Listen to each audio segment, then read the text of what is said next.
the coordinator. No, that's for the 3-day, what do you call them, a preceptor.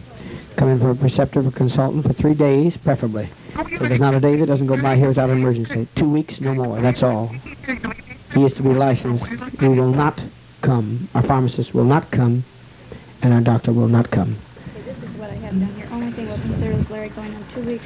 But I'd say 3 days, as was suggested to us. We're tired of broken promises. We've known that from the history of black origin and Indian origin. We're tired of broken promises. So that's our problem. We're not going anywhere. We will continue to function, and we're not going anywhere. Anyone that comes here, of course, the implication will be very strong. Most of this is void. They come in here at their own risk. Most of this is void.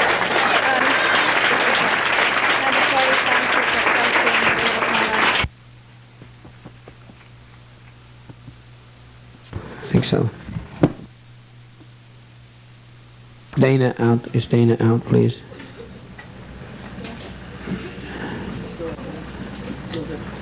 Not her, not Dana. I got a problem. You know who I'm talking about. You know who I'm talking about. When I put my life on the line for the last time, there's 2 children that are in this crisis.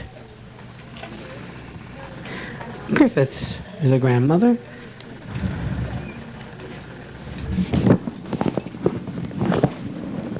It's an employer's bond conservative.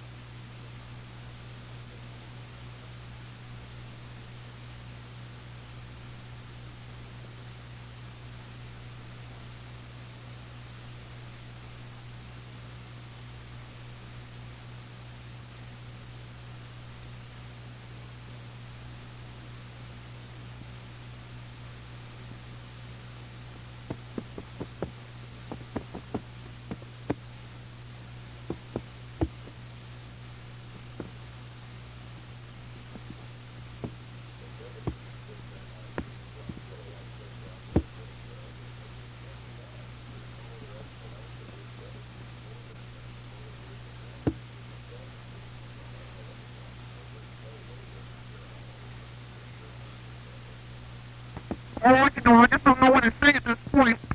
I appreciate everybody calling there. One was, I did need to call something. When we ever have full church capability, that's like, big man, we better call them or so far.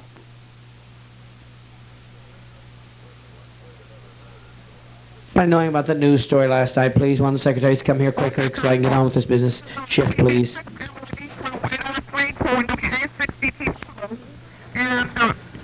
At this stage, though we've come through every white night, and I found a way through every white night, a white day or whatever, I don't think we should think in those terms. I think we should use our practical wit. We should depend upon it.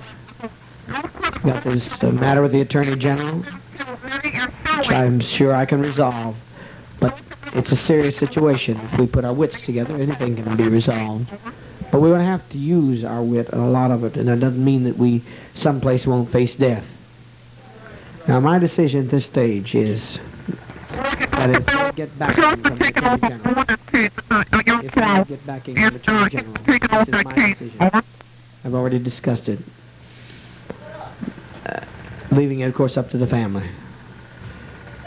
That I personally will see that they don't suffer anymore. And I shall, because I'll be charged no matter what does it.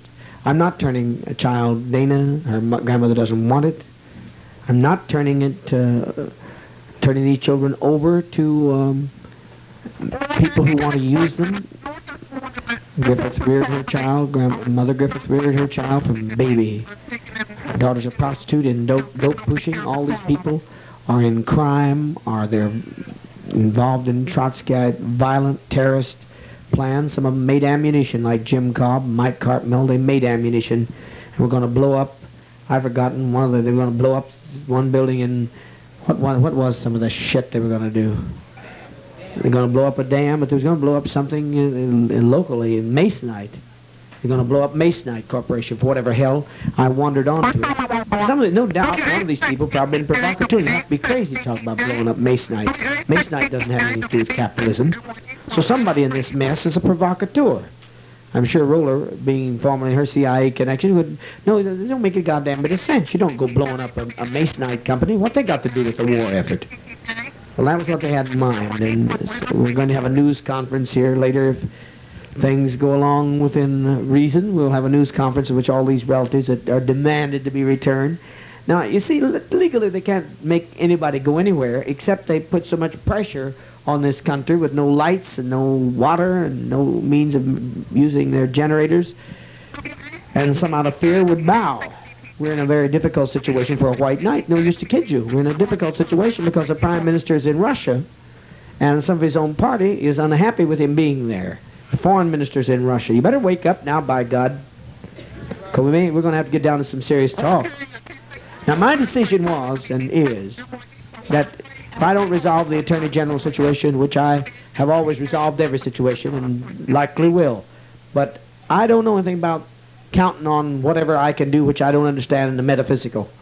My decision is that I will personally see that John does not suffer or be made a pawn to go back, as we have information that he be deprogrammed and that his mind be taken and used by their evil means and whatever chemicals to try to drain his mind, and that Dana be taken over by a prostitute and a drug pusher. I will take care of those two. Then I will go out through the jungle if the rest of you decide to stay, and I will go and take care of some of these enemies. I'll slip through and then die someplace. If I don't, I've got some connections in Central America. I won't mention here, but I can get some dictator along the way, or I can go on in the United States, and I'm sure I can get that and get somebody. Get somebodies. Now, that's what you have to decide what you're going to do. I made up my decision. I live with death every goddamn day. You can't live with life unless you live with death. The only reason I've guaranteed you the life you have to this moment is because I've lived with death every day and face it as a reality. Anybody that says they're revolutionary and believes, even if you believe in nothing more than maintaining and saving your own children, if you're not prepared to die for your children, you will not stand up for your children. At some point, you will sacrifice your children. You have to make that commitment. If it's for a companion or for children, then it should be for children. Companions ought to be able to take care of themselves. But every parent should say, I will die for my children. And you all said that. You've heard it said. Nobody gets excited about that. They don't call you crazy for that. Well, I'm saying I will die for all the children of the world. I will die for this communist collective, and I will die for principle. And I'd say it every day if I get lucky enough to go to bed, which I didn't last night because shit was breaking in San Francisco. I had all kinds of shit. In case of personal shit real early in the morning, also late, almost dawn. So I had, I mean local shit. Somebody's stirring up some shit. So I have had no rest, and I've got my wits at control. Now, if you want to continue, I can put it in Mother's charge, and I can go on, and that way you can perhaps save the collective. Because if anyone else took care of John and Dana, I'll be charged anyway. They'll make me, and the attorney knows that, I'll be the one that'll be charged with conspiracy, and the heat will come on you. And I do not intend to let them take these two children. I do not. Now, they cannot by law, and if Guyana is able to withstand them, and if the Russians can get through quickly enough with enough support, there's no way they can take them by law. At this stage, no way they can take them by law, unless they just the United States boycotts them like they did Cuba, and with their government leaders out of the country again. They caught us. And the worst of the white night was when the government leaders were out of the country. The Prime Minister's in Russia. Even some of his law partner does not like that he's in Russia. They don't like him getting that close to communist, and there is some internal difficulty. We do not know all the whys and wherefores, but there was an attempt evidently to put through a constitutional referendum today, or to vote on a constitution that is definitely dictatorial, because the former Prime Minister Jagan, head of the PPP, the Progressive People's Party, walked out. He not only walked out, he threw his parliamentary desk over and tore his papers off of the desk and slammed them down on the floor and stomped out. Said he would not be a part of any kind of a fascist constitutional move. So I don't know what the hell's going on right now. At this point, I can't tell you. And I'm beyond the point of crying. I've gone through that hell, cried and went around and hugged each of you. I'm beyond that point. I'll hug you if it comes to that point. If I leave or you stay, whatever in the hell. But now we're going to have to get down to the situation of deciding what the hell we're going to do. Do I go and take care of Dana? Because they're not getting Dana unless Mrs. Griffith wants it. They're not getting John, that I'm sure of. They're not going to use him as a pawn. And they're all, you heard, did you hear all over the radio, the ones that gathered with the TVs on them and all the newspapers, and then throwed rocks after the, right, and the TV didn't bother to cover that in San Francisco, throwed rocks and other things into our parking lot and threatened to shoot our people. Did you hear all the people were involved in that? How many heard me earlier in the meeting? If you have any question, ask your neighbor, and you'll know all your cotton-picking relatives, and I didn't name some of them because I don't know them. And several of your relatives, nearly all of your goddamn relatives, had signed a petition. You that think you can trust your relatives, you be sure to ask us after meeting, and I think you'll decide differently. Because nearly every damn relative was in it. And they got a powerful backing. I wouldn't be surprised there's not a fascist coup in the making USA. Certainly there's a reactionary hold in elements of government. These fuckers wouldn't stand under our door. There's more to it than just a news copy. Stone is a fucking coward. He wouldn't stand there. And if our people had the balls, Hugh Fortson made a mistake and went out and took their petition, I'd have thrown the petition in a goddamn face, hit the camera, shoved their asses off. Every man, woman, and child in San Francisco, if they'd done what they ought to, what I'd have done, I'd have tore that place up, and they'd have had no news conference on our church steps.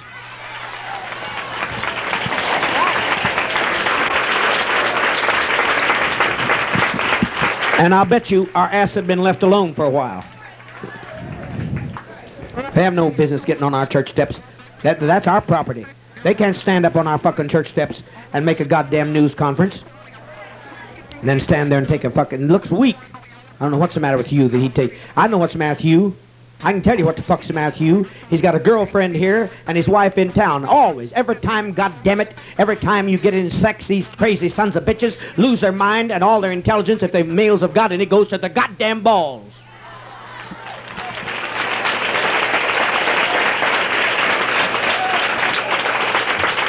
The biggest strategic mistake was that he walked out there and took that petition. He should never have taken that goddamn petition.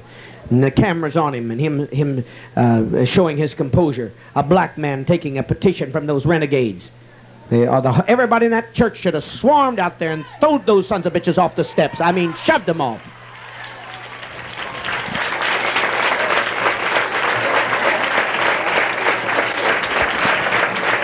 Mrs. Oliver and the Griffiths came in trying to kill Mother. They've barged into our church trying to kill them. So by God, they should have picked them up ball bats, brooms, and whatever in the hell else they could do, and drove their asses clear out to the street.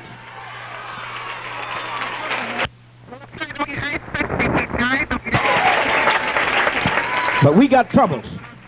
We got people back there in love. And that's trouble. It's trouble here also. All you that are in love, it's trouble. Because you'll always find in a moment of crisis. So I believe in companionship. Well, I don't. I'm going to be damn frank with you. I don't. I've seen 1 in 100 say, well, there may be an exception. By God, when you only got rare exceptions, you follow the rule rather than the exception.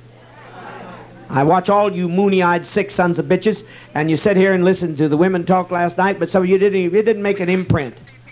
I talked to one today.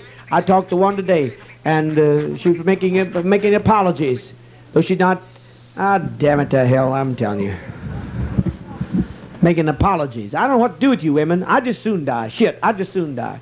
I was hurt. I'm going to tell you right off, Sister Johnson. I was hurt. I was hurt with you. Dr. Shack interested in you, and then you said you feel sorry for Stanley. You don't know Stanley's background. You women always make apologies for these pricks.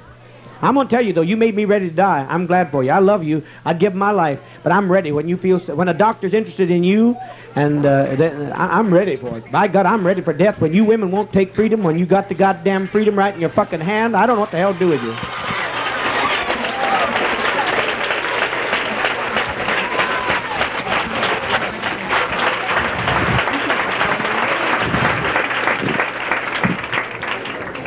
And good old Stanley, somebody feels sorry for him. Who in the fuck's gonna feel sorry for you? Why didn't he feel sorry for you while you were in town representing us? Why in the fuck didn't he feel sorry for you? Where your ass at, Stanley? Well, you better not get your nose up, because I'm sick of your ass, too. You nearly got Marston killed trying to fight off the contract killers that were coming after you. And, you know, I know you have something to say, but see, a lot of this shit would have been avoided if you'd held a strong line with Stanley way back when. You know, there are different ones of us that have jumped Stanley's ass, and Stanley has only gotten cockier because, like, you've given in to him, you've been assy when you've been confronted, and when you've been asked to confront him about his shit, you confront him about it. But the reason he acts a fool, a fucking fool, is because you give in to him, and it's the same attitude that prevails now that's made him a fool. You're a beautiful woman. You ought to have some more pride in yourself. I want to be sure that I heard this right. Sandy was standing there. Is that what I heard her say? She felt sorry for his background and what she still felt for him and felt sorry for his background and what he'd gone through, all that shit. I'm getting so tired of excuses being made for Stanley. By God, he's had chance after chance after chance. I've sat with him and given him chance after chance after chance. You goddamn near got her killed. You goddamn near got her killed. And I still stood behind him and said the sons of bitches would have to come through our whole church to save you. And you feel sorry for him? Well, you sure made it. You didn't make it clear. When I stopped you, and what I'm saying, sweet, as much as I love you, I'd give my eyes for you. If you'd say that to me, what's really going on in your head? Because I was standing there and I said, here, you got a good deal. And I'm telling him, you got a good deal. A doctor, the straight A student, and you know what the fuck to do. You know what the fuck to do. You know which decision to do. And I told you and I'm going to tell you, I wouldn't pay no fucking attention to bodies. What the fuck bodies he got? What the fuck bodies any of us got? All that goddamn crazy shit. What is love? If love isn't I'm ready to die. I'm ready to die. Shit, I'm ready to die. What do you have to say? What do you have to say? You better mean it, too. And when you say it, you better mean it. What I had for the say, I was telling Sandy how I felt and what was the problem with me, but I was, okay, like you said, alert, I was getting ready to talk to her, because she was, okay, the thing was, all right, I'll let you go. I was in the middle of white night, and I stayed 5 minutes. The Attorney General, they said the Attorney General's coming after these two children, and I still spent 5 minutes, and I thought, my God, that I should have to explain this again. I said, yeah, I'll let Sandy explain. But, honey, if you haven't got it now, you're never going to get it. If you haven't got it. Blow wind up his ass and even talk to him, give him any feeling, any goddamn feeling, that his arrogance. Shit. That's what I told you. I told you that even if you still had feelings for him, that he was going to always fuck over you as long as you... And I want to know why you got feelings for him. I'd like to know what the fuck. And I'd die for you too. But one thing, he's not got any loyalty. Anybody would take off with a white woman and do that to a black woman. Nobody got any goddamn loyalty. No fucking loyalty. She wasn't even, she hadn't hardly got her ass out of here till you were laying down with somebody else. As long as I can remember. You've been doing this as long as I can remember. You always been fucking with somebody else when you was with Janice. You've been doing this. You confronted a long time ago in L.A. He's been doing this. Every time you confront him, and later on you open his legs, you open your legs to him. I say something, please. And each time I try to talk to Janice, she gets upset and moody and won't even speak to me. I told her you were a fool to stay with Stanley. I am not staying with him. I decided to move out tonight. I already talked about it, and I told... You mean you just... You should have decided to move out, child. You should have kicked his ass, and he knows it. You should have kicked him in the balls the first time you saw him. Ain't that right, Stanley? Ain't that right? Ain't that right,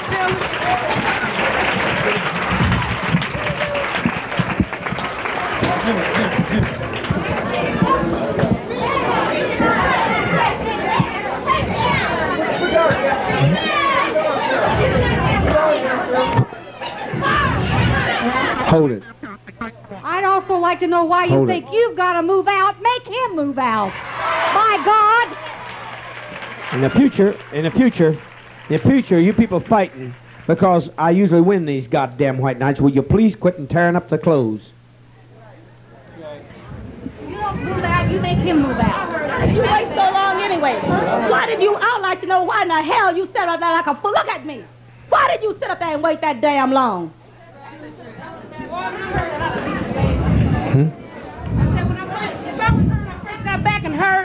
If I were you and I first got back and heard he was off with a white woman, I'd have kicked his ass and hers ass at the same time.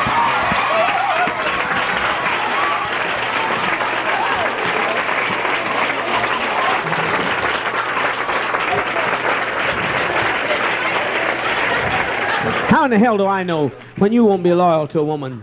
How in the hell do I know what the fuck you're going to do on the front line when we're here facing a goddamn war?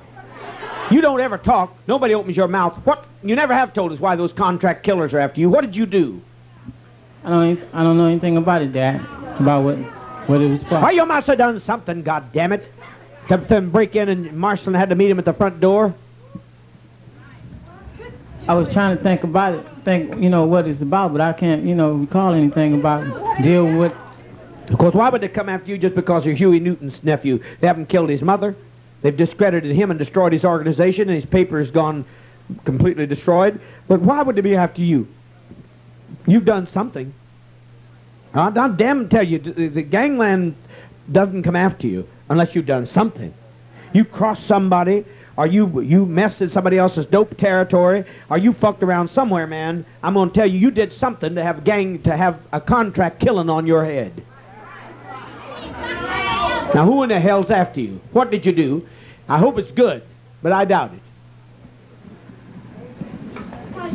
Did you ever do anything in the Panthers? No, Dad. Never helped the Panthers? No, Never Dad. helped Huey? No, Dad. Then what the hell did you do? I was afraid that would be the answer. What the hell did you do? Run some dope or some shit? Huh? I more ran the streets and.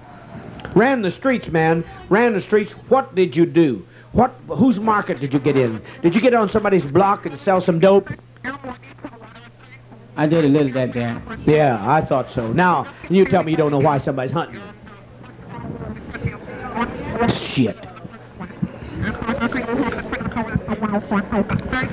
I'm going to tell you what I think about it. I'm just as black as you, and I'd have starved to death before I ever pushed that shit on any of my black brothers or Indian brothers and sisters. I'd have starved to death, goddammit, before I did it.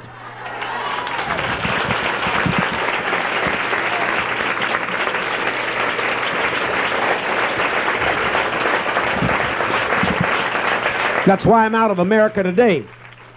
That's why we're sitting here, ready for whatever, because everybody sells out everybody. I'd have taken my children, my wife, and they'd have gone over the hill. And any friends that I had a loyalty or commitment to before I would push that shit or give drugs to my own black brothers and sisters and help the white man kill us. I didn't know all this was going on. I swear, I didn't know you. Well, why didn't you listen, honey? You were sitting here and hearing it. You heard me talk about him having a contract on his life. Love, I'll tell you, sweet, you don't listen. You goddamn people get your twat going, and it gets itchy, and the dick gets itchy, and you don't give a shit who you're laying up to. They can be a goddamn snake, and you still lay up next to them.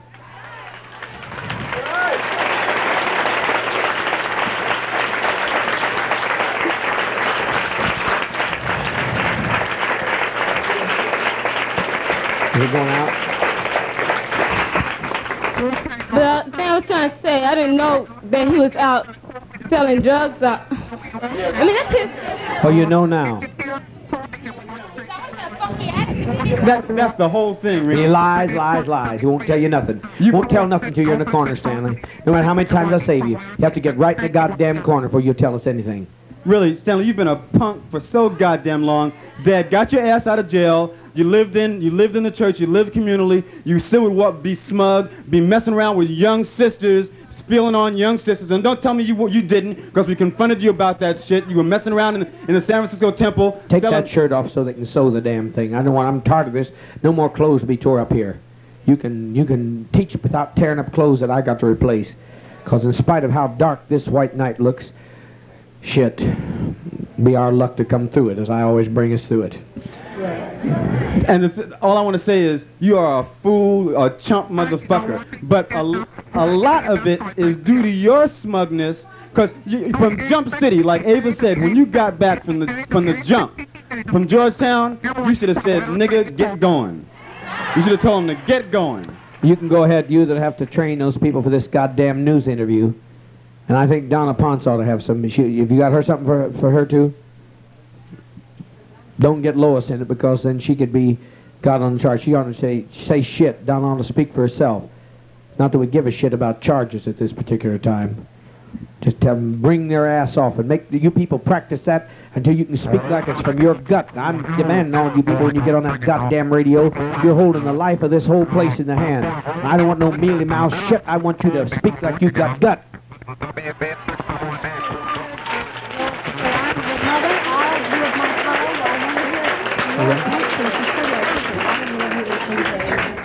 Janice, I want to say to you, you're Oh, lying.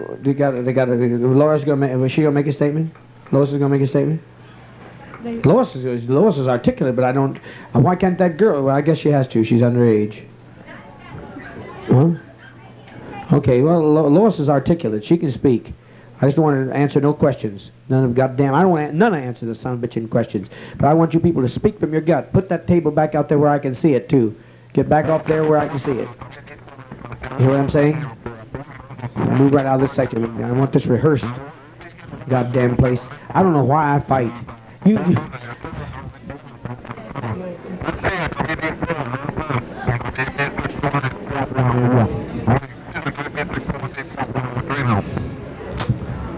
I wasn't even beginning to think about crying over myself, but just now in a moment it hits me. I don't know what the fuck it is all about. What the fuck what the fuck some of us beating our asses off night and day, and you people won't even rise above your vaginas and your dicks.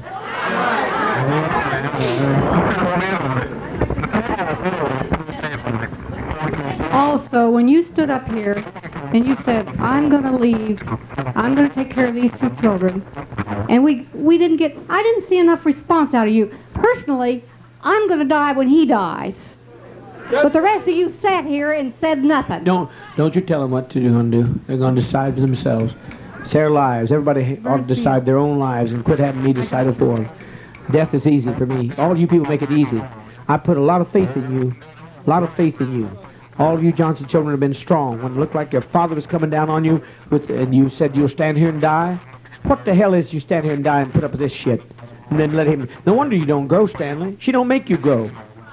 You ought to resent her as much as she resents you. She don't make you grow. You're a damn retard. You're like a little boy. You need a woman that made you hold the line.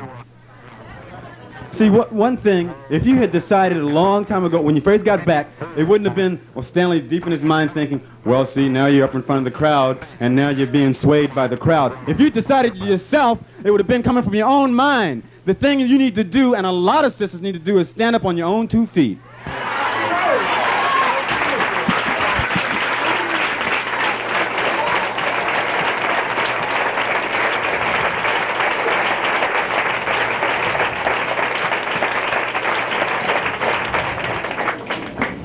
I want to say to you, Janice, you're lying when you say you didn't know that Stanley was dealing in dope, because down over at San Francisco at 6:15, we caught you guys down there dealing in dope, and we called the church, and Jerome, Simon came, and they had that all squished up and never did hit the floor or anything.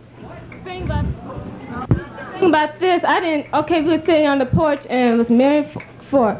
Okay, and she said that she smelled some marijuana outside, so she called the people down at the church.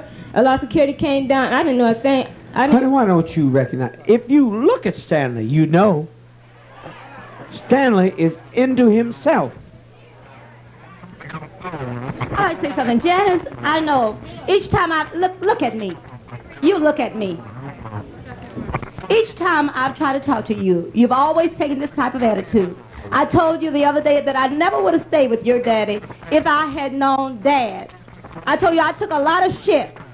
And you didn't have to take that kind of shit. But each time I want to talk to you straight, you pretend that you're tired, you're too busy, you don't want to talk to me. And you always pretend that you don't know. I'm just so out of it. I don't know what's happening. What's going on?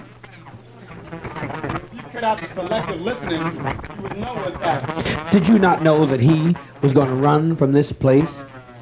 Did you not know that until there's no place for him to run to because there's killers waiting on him?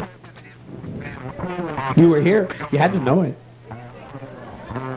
Dad, I did, but the thing, I just didn't give a damn. He made me so mad. Have you fucked him since? Yeah. You fucked him since? Yes, Dad. Okay. Then what the hell do you fuck? How the guy gonna know mad? How you gonna know he's mad when you're fucking him? That's the truth. Now please tell me, how's he gonna know you're mad while you're giving pussy to him? The thing is, I just don't give a damn about him. You ought to give a damn